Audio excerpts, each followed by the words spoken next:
Selamat pagi, selamat bertemu kembali dengan kami, Andi Hanif Mursid.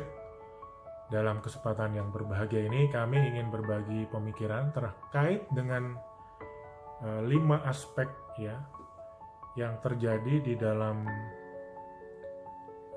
industri pertanian yang mempengaruhi tingkat kompetisi ya, di dalam industri pertanian ya. Ada 5 aspek, nanti kita akan bahas satu-satu. Yang pertama adalah aspek modernization of food chain. Jadi modernisasi rantai pertanian ya, dari hulu ke hilir itu menjadi alat kompetisi yang sangat kuat sekarang ya.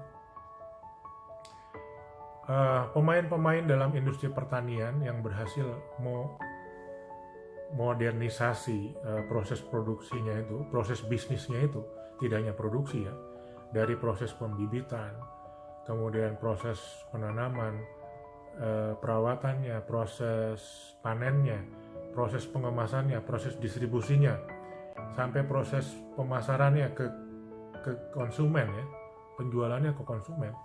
Yang mampu melakukan itulah yang bisa survive di era pandemi ini ya, bahkan mengalami pertumbuhan yang luar biasa di era pandemi ini ya. Dan modernisasi pertanian dari hulu ke hilir ini sekarang menjadi sangat dimungkinkan karena teknologinya sudah ada, sudah hadir ya. Yang paling masif itu kan adalah teknologi yang memperpendek rantai proses ya antara petani dengan konsumen ya. Kalau petani misalnya sebelumnya itu setelah panen ya, dia kan nggak bisa mendistribusikan sendiri produknya, nggak bisa memasarkan sendiri, nggak bisa menjual sendiri. Dia akhirnya terusin produknya kepada pengumpul ya. Pengumpul 1 ke pengumpul 2, setelah itu baru ke pedagang ya, pedagang besarnya. Nah, dari pedagang baru ke distributor, dari distributor baru ke retail. Retail ini ada macam-macam tuh, bisa pasar, bisa supermarket, bisa horeca, hotel, restoran, kafe, dan lain-lain. Nah, dari situ baru ke konsumen. Itu kita lihat kan, antar dari petani sampai ke konsumen itu di tengah-tengahnya rantainya panjang sekali.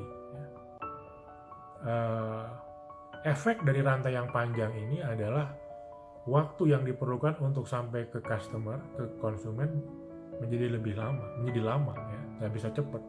Padahal produk pertanian salah satu sifatnya adalah perishable, gampang rusak. Dengan berjalannya waktu, kualitas produk pertanian itu turun, bahkan sampai titik tertentu bisa nol, bisa busuk ya. Jadi menimbulkan permasalahan yang besar di sini kalau rantainya panjang. Yang kedua, di era COVID ini juga ada masalah kalau rantainya panjang. Kalau rantainya panjang, ya, potensi penularan COVID besar, karena kalau semakin panjang rantai, semakin lama proses, potensinya gede penularan COVID, potensi sentuhan juga besar, sentuhan terhadap produk ini gitu kan. Nah, ini yang menyebabkan pemain-pemain baru di bidang pertanian ya, terutama perusahaan-perusahaan startup pertanian itu cari cara gimana caranya memperpendek rantai ya, dari petani ke konsumen ya. Contoh yang berhasil itu ya, ini salah satu contoh aja adalah Sayur Box misalnya, atau pemain startup lain contohnya adalah Tanihub. Ini adalah 2 pemain startup di bidang pertanian yang berhasil memperpendek rantai proses ya dari petani ke konsumen. Kalau sebelumnya tahapannya seperti kami jelaskan tadi, sekarang diperpendek ya, dari petani langsung ke online store, dari online store langsung ke konsumen. Waktunya lebih pendek, jadi sampai ke konsumen lebih cepat. Kalau lebih cepat berarti sampainya dalam kondisi yang jauh lebih segar, lebih fresh, kualitasnya masih sangat bagus ya. Yang kedua, ini menyebabkan karena rantainya diperpendek, margin yang diterima oleh petani terhadap produk-produk yang dihasilkan menjadi jauh lebih besar dibandingkan dengan pola yang lama, pola yang tradisional sebelumnya, seperti itu. Makanya modernisasi food chain itu,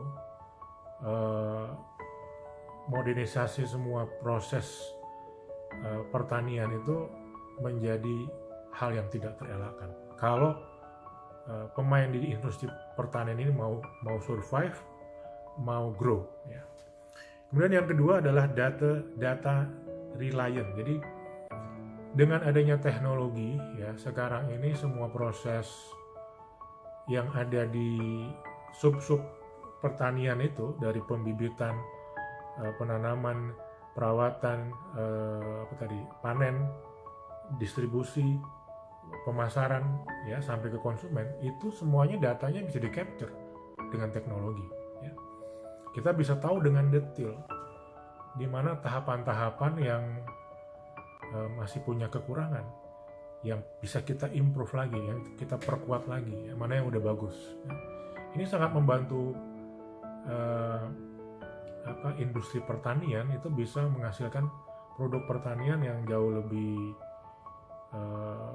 bagus, ya, lebih tahan lama, lebih enak rasanya, busuknya lebih lama, ya, lebih berkualitas dan lain-lain, ya. Jadi teknologi yang sudah hadir sekarang ini sangat membantu sekali industri pertanian. Dan pemanfaatan teknologi itu menjadi salah satu alat kompetisi yang sangat menentukan bagi pemain-pemain di industri pertanian. Yang ketiga adalah data driven food bank, ya. Jadi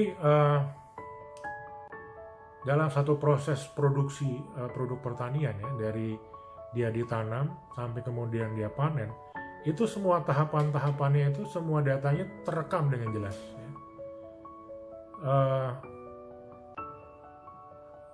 Ini memungkinkan yang bergerak di farming ini itu bisa melakukan perbaikan-perbaikan yang signifikan terhadap produk-produk pertaniannya. Perbaikan yang signifikan juga terhadap bibit-bibit pertanian, ya. Apalagi dengan adanya muatan teknologi 4.0, ya, kita bisa menghasilkan gen-gen untuk genetika produk-produk pertanian yang lebih bagus, lebih berkualitas, lebih tahan, lebih enak rasanya, dan seterusnya. Jadi ini memungkinkan industri pertanian itu menghasilkan produk-produk pertanian yang lebih bervariasi, lebih enak rasanya, tampilannya lebih bagus, daya tahannya lebih tinggi, kualitasnya lebih bagus, ya. Dengan aspek genetika yang juga jauh lebih bagus dari periode-periode sebelumnya. Dan ini, ya, menggunakan bibit-bibit yang secara genetik lebih bagus itu adalah salah satu cara berkompetisi yang diandalkan oleh pemain-pemain di industri agriculture ini, ya. Apalagi untuk pemain-pemain baru, ya, para startup yang bergerak di industri pertanian. Contohnya misalnya Sayurbox, Tanihub, ya, dan lain-lain. Tidak hanya di sayuran, di buah-buahan, di bunga-bungaan, ya. Itu termasuk juga di produk-produk pertanian dari hewan, ya, yang menghasilkan daging, ya, daging ayam, daging ikan, dan sebagainya. Itu muatan teknologi sekarang sangat dimungkinkan untuk masuk, ya, sehingga bisa kita hasilkan produk-produk hewan yang berkualitas, yang tingkat gizinya tinggi, dan seterusnya. Di Israel itu, ya, sapinya tuh gemuk-gemuk dan kualitas dagingnya gede-gede. Itu ternyata salah satu faktor yang berpengaruh karena dia menggunakan teknologi sensor di kandang sapinya itu, ya. Jadi dengan teknologi sensor yang dipasang, ada di telinganya, ada yang di dekat hidungnya, si petani, ya, peternak itu bisa tahu dengan jelas kapan si sapi ini lapar. Jadi pas dia lapar, langsung itu makanannya sampai ya secara otomatis karena udah diprogram ya, dengan takaran yang pas ya, sehingga dia mengkonsumsi makanan yang menyehatkan, membuat pertumbuhan dagingnya itu menjadi sangat optimal dengan kualitas yang bagus ya. Dengan sensor-sensor yang ada bisa ketahuan juga ya, di hidung tuh sensornya kapan si sapi-sapi ini tepat waktunya untuk dikawinkan sehingga menghasilkan keturunan yang bagus, yang menghasilkan keturunan yang berkualitas tinggi ya. Nah yang seperti ini tuh di Israel udah sangat masif sekali ya, karena Israel salah satu yang sangat masif menggunakan teknologi untuk pertaniannya. Demikian juga di Australia, di Selandia Baru, dan lain-lain. Nah, kita ini di Indonesia pelan-pelan sudah masuk ke sana. Startup baru di bidang pertanian itu masuk dengan muatan teknologi seperti itu. Yang keempat adalah agriculture connectivity. Jadi keterhubungan antara satu subsistem ke yang sistem lain ya. Jadi sekarang itu konektivitas antara bisnis proses di pembibitan, di penanaman, perawatan, pemanenan, packing, distribusi, pemasaran, penjualan itu bisa terintegrasi lewat teknologi digital. Sehingga pertanian ini bisa dikelola secara end-to-end namanya ya, dari awal sampai akhir itu bisa dalam satu kesatuan ya. Itu sekarang dimungkinkan dengan teknologi, dan ini menjadi alat kompetisi yang sangat diandalkan oleh pemain-pemain di industri pertanian yang kuat ya. Saya ambil contoh lagi ya, misalnya sayur box atau Tani Hub ya. Saya sering sekali kasih contoh ini karena ini adalah contoh agripreneur, anak-anak muda yang masuk ke bidang pertanian dan dia bisa membuat pertanian itu menjadi sesuatu yang sangat strategis, yang sangat menguntungkan gitu. Mereka ini bisa mengkonektifikasikan antara market ya dengan petani dengan proses pembibitan ya. Jadi petani itu bisa tahu di bulan Desember katakanlah sayuran dan buah apa yang demand-nya naik ya. Sehingga petani bisa antisipasi mulai kapan harus kita tanam ya. Petani bibit juga bisa antisipasi kapan mereka nyiapin bibitnya ya. Jadi connect tuh kan ya. Jadi apa yang dihasilkan oleh si petani waktu dia panen itu nggak ada yang sia-sia, semuanya tersalurkan ke konsumen ya. Tersalurkan pun dengan waktu yang cepat karena memanfaatkan teknologi digital, dari petani masuk ke online store ya lewat platform yang mereka punya, dari situ langsung ke konsumen ya. Ini membuat produknya sampai ke konsumen masih dengan kesegaran yang sangat tinggi, kualitas yang sangat tinggi, dan bisa juga dijual ke konsumen dengan harga yang kompetitif, dan petani dapat margin yang besar dibandingkan dengan pola sebelumnya ya. Itu karena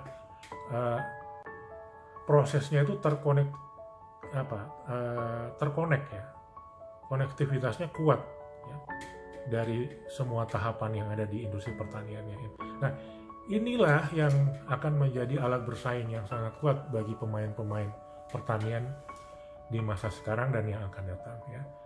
Pelaku-pelaku di industri pertanian yang nggak masuk ke sini, dia pasti akan kalah efisien, kalah efektif, ya, kalah produktif dengan pemain-pemain yang masuk dengan muatan teknologi yang mampu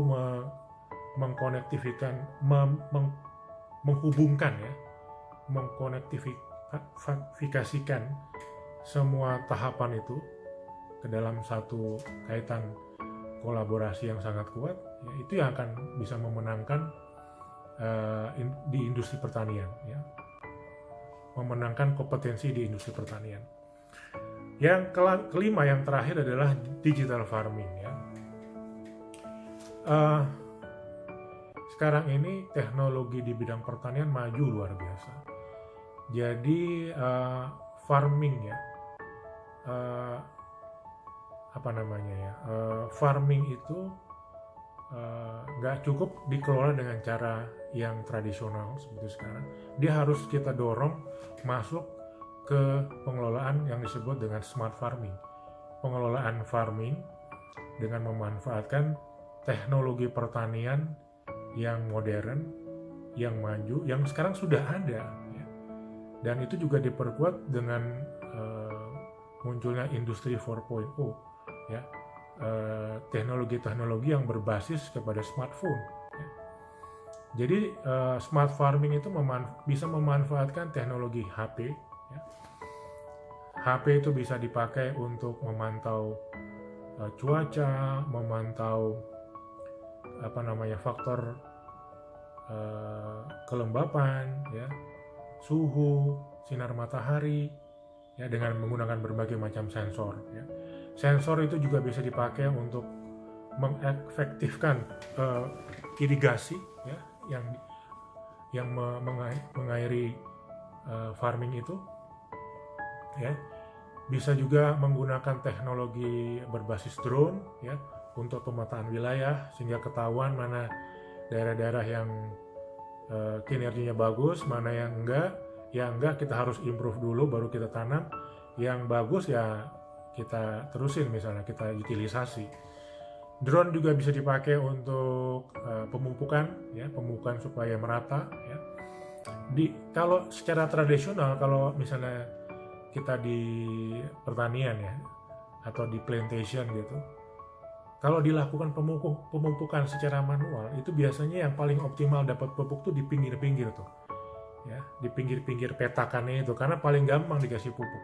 Semakin ke tengah semakin susah, dan yang paling menderita tuh yang paling tengah, ya. Biasanya paling sedikit dapat pupuk karena susah dijangkau, kan, lebih susah lah. Akibatnya yang di tengah ini biasanya pertumbuhannya paling nggak oke dibandingkan dengan yang di pinggir-pinggir, ya. Nah, dengan adanya teknologi drone kita bisa memupuk dengan lebih merata, ya, dengan lebih efektif, efisien, lebih cepat lagi waktunya. Nah, ini adalah contoh yang namanya digital farming. Kita memanfaatkan teknologi untuk membuat semua bisnis proses yang ada di farming, di pertanian itu menjadi lebih efektif, lebih efisien dengan muatan teknologi, ya. Ya, tidak hanya bisa menghasilkan produk-produk yang umum, ya. Kita juga bisa menghasilkan produk-produk pertanian yang mungkin belum banyak orang yang menghasilkan, yang harga di marketnya tinggi, misalnya kayak menghasilkan strawberry, menghasilkan sayuran yang kale, ya, sayuran kale namanya, dan produk-produk lain, ya. Dengan muatan teknologi itu juga nggak perlu harus menggunakan lahan yang gede, bisa dioperasikan di lahan yang kecil, bahkan bisa di skala rumahan, ya. Nah, penggunaan smart farming inilah, ya, yang nantinya akan sangat berpengaruh menentukan kekuatan bersaing, ya, dari sebuah entitas pelaku atau pemain di industri pertanian. Jadi Bapak dan Ibu, jadi kami ulang lagi, ya, ada 5 faktor yang mempengaruhi tingkat kompetisi, ya, di industri pertanian yang sekarang ada di industri itu. Yang pertama adalah modernisasi food chain, ya, modernisasi rantai atau proses yang ada di industri pertanian. Yang kedua adalah data reliant, ya, jadi penggunaan data dalam semua tahapan di industri pertanian. Yang ketiga data driven food bank, utilisasi data di semua proses produksi pertanian, dari mulai ditanam sampai dia berproduksi. Yang keempat, agriculture connectivity, ya, konektivitas antara semua bisnis proses di semua tahapan pertanian. Dan yang terakhir adalah digital farming, mengutilisasi teknologi digital, teknologi yang sudah ada, ya, teknologi industri 4.0 yang muncul yang mendorong peningkatan efisiensi, efektivitas, dan produktivitas industri pertanian. Demikian Bapak dan Ibu semua, terima kasih.